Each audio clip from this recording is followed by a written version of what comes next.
This is Scott Welch, Muscle Insider Magazine. We are here with Canadian IFBB pro, Nicki Chartrand. How are you doing today? Whoa, I'm doing the guns. I'm doing very well, thank you. How are you? Great. Listen, 2013 in Manitoba, this was your very first contest, which was a provincial show because in Manitoba they don't do a lot of the different shows leading to that. What was that experience like for you? You know what? Being on stage at provincials like that is a little intimidating for, for a first experience, but I just felt alive when I came onto that stage and felt like this whole new world had just opened up to me, and I just felt like I was really stepping into who I am and kind of stepping into my element. And that was the first time in my life that I had felt that. And so it was a really exhilarating experience, and I can put myself back there right now and re-experience how I felt, and it was amazing. I enjoyed it. I felt like my path just opened up right in front of me. Now that would have been in women's bodybuilding class, or were you in another category at the time? I was in women's bodybuilding right from the start. I had no desire to wear heels on stage. That I just had visions of myself like turning an ankle and ending up face down on the stage. Heels were not in the plan at all. So I went straight for women's bodybuilding. I loved that they were so muscular and they didn't have to wear heels on stage. And I loved the idea of getting a little bit more stage time and a little bit more of the performance side by doing a routine associated with bodybuilding. So I loved it right from the start. 2016, you end up at the CBBF Nationals where you turned pro by winning the overall at that show. Tell me about that journey. That was a 3-year journey. Oh, man, I had always looked at those women and thought, wow, if I ever get to that point where I can stand on the stage with those women at that level, then I've really done it, And I got to that point, stood on that stage with those women, and felt like, you know what, these are my people. Like, this is where, like, I can really do this. These are my people. I belong here. But hearing your name called for overall, there is no experience like that. I can remember seeing my coach at the time, Darren Mailing, sitting in the audience and watching him try to stand up and fall back down. We were just both of us were so overwhelmed. I knew exactly how he felt, like he was ready to pass out, because so was I. It was that dream. Every bodybuilder starts off and they want to be a pro. They want to get that pro card. And to hear your name called, oh, that's the moment. 4 years later, you end up on the greatest stage in the entire world of the IFBB Pro League. Take me from that over there. Obviously, what was that like? It's one thing to have a dream. It's another thing to have your dream realized and to have it come to fruition. And all of the feelings that I thought I would feel on that stage happened. All of it. I don't get nervous going into a show until I'm the next one in line backstage and they're about to call my name. And then Bob Ciccarello says your name and it's like autopilot. You got to start walking. You got to go out there. So it was just, I really tried to be really present and really take it all in. That was the moment I had dreamed of my entire bodybuilding career, pretty much since I had picked up my first dumbbell in the gym. That was the moment. And, my mindset going in was, I'm going to treat it like any other stage. It's still just a stage. I'm still going to be in a lineup of women. I still need to train. I still need to diet. Everything like that needed to stay the same. I needed to make sure that I didn't build it up too much in my head and then end up psyching myself out at the last minute and just coming in a wreck. So leading up to it was all just, it's cool. It's just another show. It's just, just another stage. But that moment when you're backstage and it's all unfolding in front of you, it's a dream come true, and there are really no words to describe that feeling. Yeah. How did COVID-19 affect you this 2020 off season and then leading into the prep? Because obviously the Olympia got pushed back a little bit longer. The other day that we talked to Sean Clarita, and he said that that actually gave him a little bit more time to get in even better shape and then bring up, you know, some of his areas. How did you find COVID-19 and how did you deal with it? At first, I was, you know, I think we all had that moment of, holy cow, the gym is closed, now what? When that happened, I went through the same process. Holy cow, and we had just moved, and I had sold all my fitness equipment, so I needed to put a few things in place.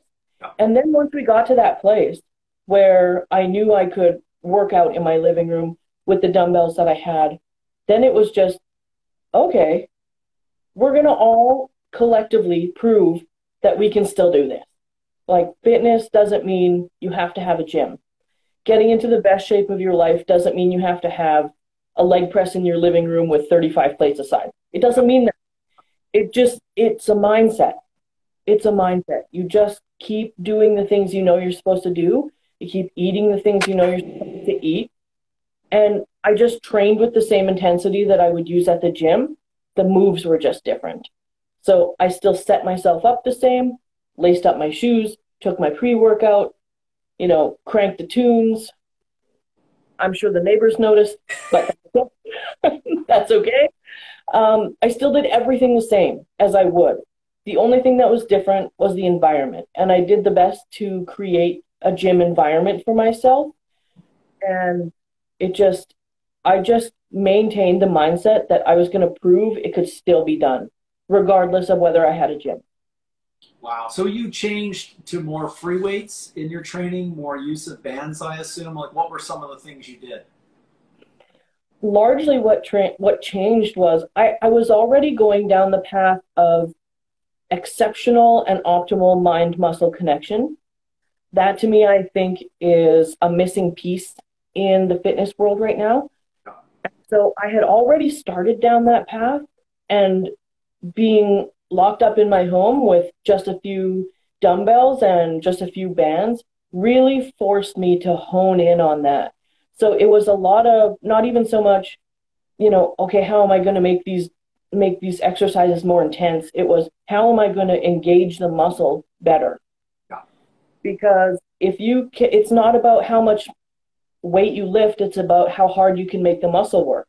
So I knew I've got to still make these muscles work hard, even though I'm lifting 15-pound dumbbells.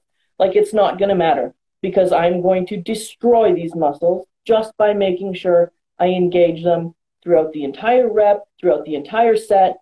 And after my first week of working out at home, I was like, can I just go back to the gym and get on a leg press? I think that'd be easier because I was just destroyed.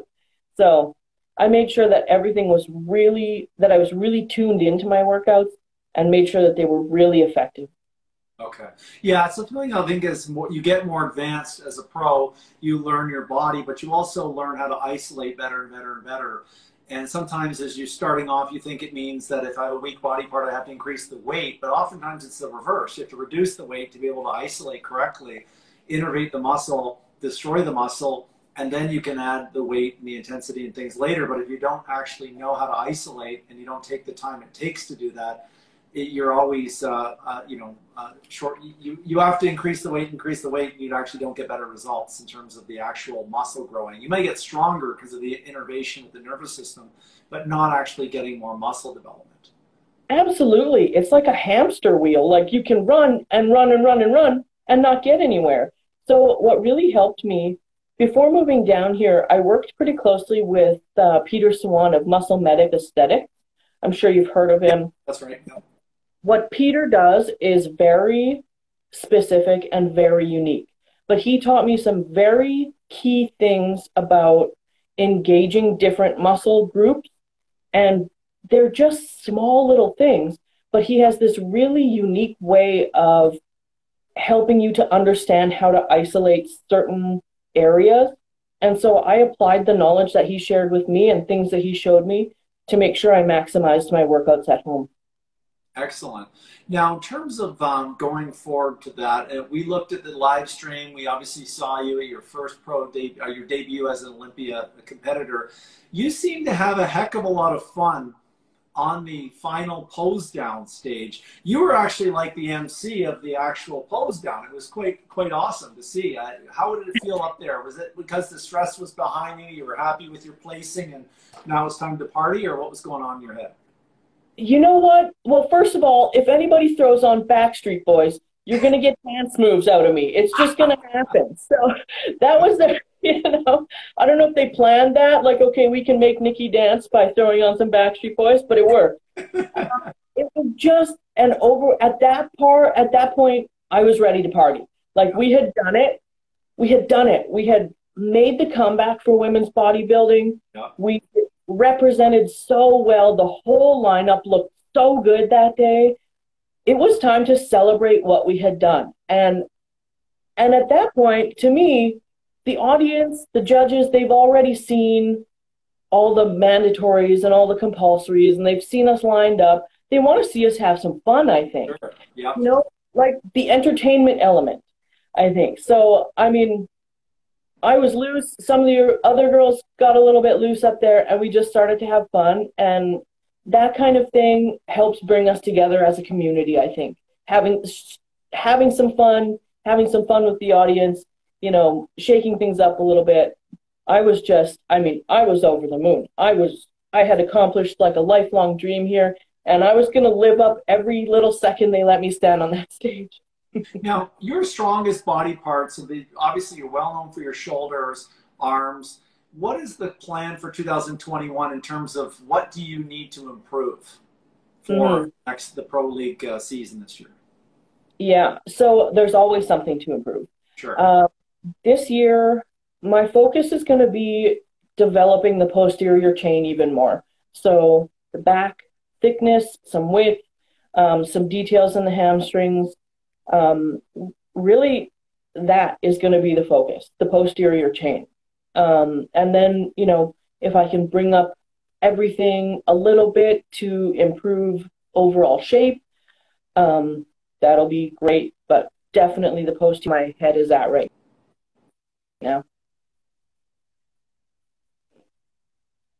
Okay. All right, cool. Now, one of the questions that I ask a lot of the Canadians is, do you feel, Canadian IFBB pros, that being a Canadian is actually something that's been a hindrance to your career as obviously a professional athlete now? You know what? I don't think that being a Canadian has been a hindrance. I think by and large, Canadians are received really well by everyone else in the community.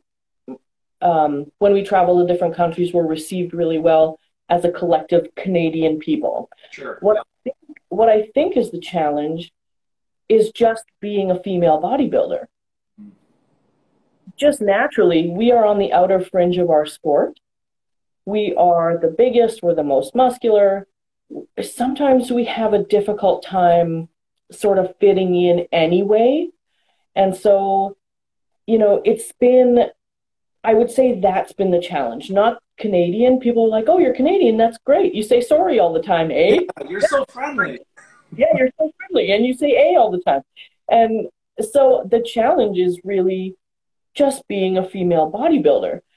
And if it weren't for Jake Wood and Wings of Strength and that platform that he has given us, as a human, we have this deep need to feel like we belong somewhere. And what Jake did was not only provide this platform and an environment so that we feel like we have a place and we feel like we belong, but we're celebrated and we're given the space to flourish as female bodybuilders. So I think just being involved with Wings of Strength and being steadfast in my position as a female bodybuilder, I think that is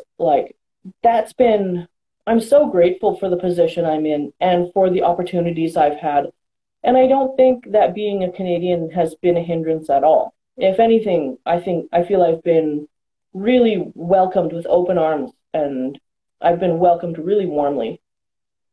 What would you like to see different in bodybuilding, female bodybuilding? What would you want the public to know more about female bodybuilding than what they know? Because there's always the perceptions of drugs and all this other stuff that's there. But what would you like to see? Because a lot of the times when people get to know you or any other female bodybuilder, they realize, hey, this is a normal person. It just, they happen to like building muscle. Obviously, this is their thing. What do you feel like they need to really learn about that sport that they may not know? There's a whole person inside those muscles. There's a whole, I mean, yeah, we love lifting heavy and we love a good gym session and we love building the muscle. And for a lot of us, the muscle, now this is going to sound controversial. I'm going to say we pack on muscle because we're lifting heavy and because we're eating the chicken and the rice and stuff. So the muscle comes on. But there's a whole person inside there. You know, people with careers and people with families. And although the exterior might look a little strong, Sure. Yeah. the interior is always so soft. And I guarantee you that anytime you reach out to a female bodybuilder, they will openly have conversation with you. And I think the important thing to remember is that we're all people on the inside, right? We have these muscles on the outside, but we're all people on the inside. And I think if there was a little less upfront judgment and a little more getting to know each other, a lot more people would see that. You know, and we really enjoyed that the IFBB, when they first started to segment bodybuilding with women and they added fitness to it, it was good because you had some women who liked training but genetically had a smaller structure. Maybe they didn't have the V shape. They were more like an ectomorphic frame. And then to add other categories to it, at first, there was a lot of female bodybuilders like Laura Benetti, who I know you grew up obviously seeing her back in the day. And some of these people that really were dead against fitness. You know, they said, oh, it's just a TNA show. It's just a TNA show. But then as they continued to add more and more classes, it was good because it allowed it to grow. Because we've met with Muscle Insider, we've met so many different readers and different competitors at the different shows. We've covered hundreds and hundreds of shows. And I can tell you right now that if I gave you a pill that you could be Miss Olympia Bikini, or you could stay the way you are, top 10 competitor right now in your first debut, obviously, at the Olympia, you would never choose because your vision of you and what you want to look like is not that. And I think the mistake that a lot of people think is that everybody has the same goal. They think that, well, the reason why the men's physique person is in that class is because they don't have what it takes to train enough hours in the gym to be like Big Ramy. They don't realize that a lot of the people, when you talk to them, they don't want that body type. They don't want it at all. It's not on their fridge. It never has been in the fridge, and they would never, ever want that. I remember talking to a hardcore bodybuilder. He's about 280, national level guy, and he said, and he never won a national title or anything, but he said, I would never, ever be Mr. Olympia Men's Physique, even if I could, not to say he could, and he qualified. He said, not to say I could, but he said, even if I could, I don't want that at all. And I think the mistake that people make is thinking that the IFBB has just unknowingly created these categories. They created these categories because there's different goals different people have. And Yes. feel at Muscle Insider in 2010 when we launched, we were into women's bodybuilding right away. We weren't into it like that's all we do. Like it wasn't like Denise Messino's Muscle Elegance or something like that. It was that we didn't feel that if you're going to be talking about the bodybuilding physique transformations and things like that, that category and covering IFBB shows, you can hand pick and say, I'm just going to put bikini people in and men's physique because that's more commercially acceptable. You either cover what the Pro League is covering and you give those people like yourself the spotlight, but you can't just hand select it because today I'm in men's physique because it's more, they've got full heads of hair, et cetera, et cetera. You have to allow yourself to be serving up what different interests have out there. Oh yeah, and there's a wide range. And I think we're on the path of, I mean, there's a place for everybody, right? Right from bikini to women's bodybuilding. There's essentially a category for everybody at this point. It's the same thing in the men's categories. When they introduced the classic category, that was a brilliant category to add. Absolutely brilliant. There's an avenue for everybody. And when when you're trying to, maybe somebody who has never considered competing before, because all they've seen is female bodybuilders and the biggest, most ripped, most conditioned, and they're going, well, I don't really, that's not really the vision I have for myself. There are these whole range of other categories they can look into, and there is a spot. If you want to compete, there is a spot for you. And I think it's just the more people we can get involved in our community and our sport, the better. Absolutely. In fact, you're one living example of that, because you had taken a turn into women's physique and then moved into women's bodybuilding because that was more fit to your body type and your goals. Yeah. I made my pro debut in women's physique, and I'll take full ownership. I was a little bit intimidated by the female bodybuilding lineup at that time. And I thought, I don't know that I can hang with these women. I'm going to, kind of scale it back a little bit, see if I can, maybe come in on the bigger end of women's physique. And what happened was I was definitely big in women's physique. And that was the feedback from the judges. Immediately coming off the stage, off of that show, they came to me and Darren, my coach at the time, and said, excellent conditioning, great muscularity, wrong category. Interesting. You need to go to women's bodybuilding. And I was like, okay, well, I'm not, and then all these things go through your head. Well, I'm not as big as them, and I'm not, haven't been doing this as long.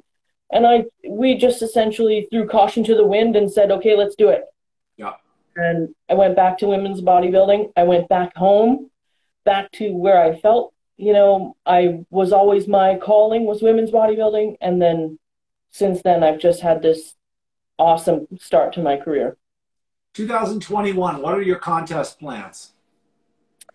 This is a hot topic. A lot of people want to know what my plans are for 2021. And I'm really excited to share my plans with everybody, but I haven't quite nailed down the details just. So as soon as I do that, I'll let you guys know. I'll be posting about it. The goal right now is to plan out my season as best I can. To some degree, things are a little fluid, just given the nature of what we're dealing with as a world right now. But as soon as my plans are hashed out, I will let you guys know. I'll keep everybody up to date. Are you in Canada now? Because you said you moved. We moved. We live in Bullhead City, Arizona. Okay. And I'm looking out my office window right now, and there's cloud in the sky. Like, what is this cloud? I know. It's sunny all the time, and today, cloud. I don't know. Okay. And now, in terms of sponsors, people have helped you. You obviously have a new coach. Let us know, some of the plugs out there. Feel free to let people know, obviously, who is some of the companies that you work with right now and that are helping you with your success. Scott, I am self-coached this year. Okay. I took myself to the Olympia stage, coached myself. Huh, impressive. It was a huge accomplishment. It was intimidating at first, but then I got into it and dissected my week-to-week progress the way I would dissect my clients' progress week to week. But I will say this. One of my really close friends, Kate D'Annunzio, is a change expert. And she helped me navigate the challenges that I came across during this prep this last year. And she helped me on an emotional level and psychological level, making sure that I stayed grounded and making sure that I kept my goals in mind and didn't get ahead of myself and stayed in my lane, focused on what I needed to do. So the change expert I worked with, brilliant. Another thing I really brought into my prep this year, or for the last year, including off season going into prep, was the spiritual side. I truly believe that your energy on the inside creates the environment for your body to either flourish or deteriorate totally. So I've worked really closely with a friend of mine named Dan King, who is, for lack of a better word, a medium. And we've worked together to make sure that I'm living my truth and I'm being my authentic self. And he, is pretty firm most of the time that I need to make things like meditation a priority. So that was built into my day this year. And I can say without a shadow of a doubt that staying in that grounded space, connected to myself, to who I am, and my higher purpose, that kept me in such a peaceful state for my entire prep. Those were key tools that I utilized so much this last year in particular. We faced a lot of challenges in 2020. And without those key components to my plan, I don't know that I would have been able to achieve what I did. But certainly those were key components, and I'm here now. And here we are, here we go again. Mm-hmm. So. Now, for the fans out there who may want to get coached by you or talk to you about sponsorships, etc., appearances, where can fans go? Where should fans go? It's easiest to get me on Instagram. You can send me a direct message. We can get in contact that way.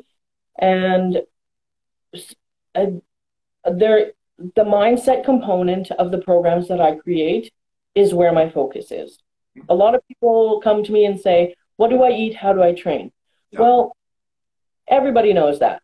You can visit Muscle Insider and get a plethora of workout and diet tips.